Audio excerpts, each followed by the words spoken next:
Hello chums, and welcome to the Fastest Lap series, where I'll be putting all of the road cars in Gran Turismo 7 to the test. Each car will be scrutinised in a few ways, once with no upgrades and comfort soft tyres, once with all upgrades and racing soft tyres, and once with an engine swap if the option is available. All cars are tested on a PlayStation 5 controller because I am an unsophisticated proletarian, and I drive each car with no driver assists except for ABS. I am by no means a professional, but I can usually complete a lap without binning my car into a wall, so hopefully I can do each car justice. The chosen test track is the Nurburgring Sprint course for its variety of corner types, along with a few longer straights to test every aspect of a car's performance. Let's see today's contender. The Peugeot RCZ. When it launched in 2009, it was a very odd flash of distinctiveness and sex appeal from a brand that was still very committed to making some of the worst cars of the last 50 years, with such glowing examples of fetid mediocrity as the 207, 307, 407, and the utterly woeful Prince engine. The RCZ is driven by a woman whose husband is a mechanic because it's too high maintenance. The car is, not the woman. The RCZ seems to have come out of nowhere, but there was something of a precedent for Peugeot making sleek, sexy coupes. From 1969 until the early 1980s, Peugeot sold the 504 Coupe, which was about as stunning as any other coupe designed in the late 60s. From 1996, Peugeot sold the 406 Coupe, which was an unbelievably good-looking car. From 2005, Peugeot sold the 407 Coupe, which was unbelievably hideous. So it's not entirely crazy that the company would try to make something a bit more interesting than the 207, which was painting most of Europe 50 shades of mad. Speaking of the 207, Peugeot technically already offered a coupe in their lineup, in the form of the 207cc, which means coupe convertible. The metal folding hardtop made an already heavy hatchback even more portly, negatively affecting what little handling the standard car had to offer. Since the niche of super mini coupe was already covered in the 207's bloated carcass, and the large, semi-luxurious Peugeot 407 coupe sold in hopelessly low quantities, Peugeot decided to try their hand at making something in between. A true sports car with styling to match or even exceed the performance. Peugeot decided to use the 308 as their base, which was a grotesquely ugly family hatchback designed to compete with the Ford Focus and Vauxhall Astra by offering terrible reliability and even worse styling. For the 2007 Frankfurt Auto Show, Peugeot presented the 308 RCZ concept car. While it retained the standard 308's front end that resembled an elephant seal, the rest of the car was borderline sensational. You might think that calling the styling sensational is slightly exaggerated, but you must remember, this is the same company that was making the 207 SW. Compared to that, this new concept was truly out of this world, and the public reception was so positive that Peugeot decided to put the car into production. The 308 name was dropped, and the car would be known as simply the RCZ, the first Peugeot car to feature a name without a zero in it. RCZ stood for Racing Concept Zagato. While the renowned design studio didn't design the car, the double bubble roof feature was inspired by Zagato. Amazingly, almost no styling changes were made for the production car, despite the added cost of that double bubble roof and rear window. As for the power plants, the RCZ was offered with two engines, both of which could be found in its 308 sister car. The first was the 1.6-litre turbocharged Prince engine, offered at 3 power levels. There's the base 160 horsepower variant, which for some reason is the car you get in Gran Turismo 7. There's the 200 horsepower variant, which is the same engine that would later be fitted to the 208 GTI. And for the facelifted RCZ-R, there was a 270 horsepower version. The other engine was a diesel. The 2-litre HDI made about 165 horsepower, but thanks to its slippery aerodynamics, it could get over 50 miles per gallon. While the RCZ was lavished with praise and awards that in no way accounted for its reliability or underwhelming driving dynamics, Peugeot still saw fit to update the car in 2013.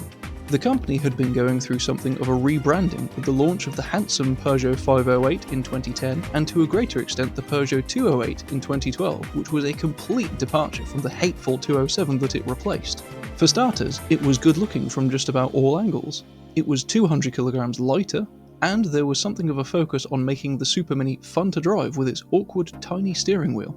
While the 308 and RCZ were still ultimately the same car underneath as before, Peugeot refreshed the repulsive front ends to give both cars a more modern and palatable look, and that facelift is what you see here. Like all unmodified cars in this series, this car has no upgrades that affect the performance in any way, and it is fitted with comfort soft tyres. The reason all cars are fitted with comfort soft tyres is because they will give a very rough approximation of how the real-life car will perform on some fancy Michelin Pilot Sport tyres, which are some of the better summer tyres on the market, which are road-biased but can handle a track day. While the sports tyres would be faster, there aren't many cars on the street rolling around on Cup 2R tyres.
I've actually driven an RCZ in the real world, back when I worked for a Peugeot dealership. It was the 200 horsepower version, and it was a car. A fairly quick one, but still a car. That's probably the best way I can describe the 160 horsepower variant in Gran Turismo 7. It accelerates, it stops, it turns, it makes a noise. It is neither good to drive nor bad. It doesn't have positive or negative handling traits. High praise indeed then. It gets a time of 1 minute 52.720, which puts it in the middle of nowhere. Since Peugeot has a fairly impressive history with rallying in the early 2000s, I decided to recreate the livery from the 307cc WRC car, which is basically red with a white stripe and a Marlboro sticker. Come to think of it, that's more or less what the Mitsubishi Evo 6 had as well. The 1.6 litre engine is capable of 371 horsepower once the kitchen sink has been thrown at it, which in Gran Turismo is, once again, all rather average. Like all upgraded cars, this one is on racing soft tyres and has every performance upgrade available, including wide body, aftermarket wheels, any visual options that add downforce, and the body rigidity increase. The setup is typical front-wheel drive fare. Anti-roll bars are higher at the rear to improve stability when braking, and the same goes for the negative camber being lower at the rear. Rear toe out has been added to improve understeer, and the same goes for the front toe in. Initial torque and braking sensitivity are both low to improve agility. Meanwhile, rear downforce can be set higher, but this car is stable enough to not need the full 200 points.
The RCZ does not feel all that great once it's got all the upgrades.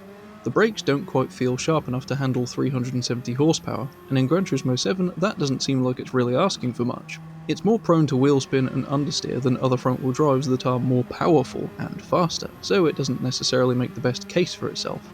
It gets a time of 1 minute 29.5. That time puts the upgraded RCZ in some very average territory. It's very nearly matched by the upgraded Mazda Unos Roadster that has 100 horsepower less, and it's just behind the Alfa 155 touring car, which was only using racing hard tyres. While that's not terrible, it's not exactly mind-blowing either.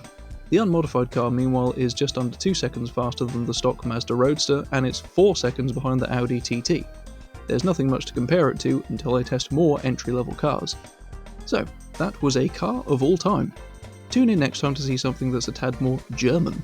If you have any requests for cars you want to see tested sooner, please comment down below. Thank you very much for watching, and if you enjoyed this video, I'd be very grateful for your subscription. Take care now, and ta-ra.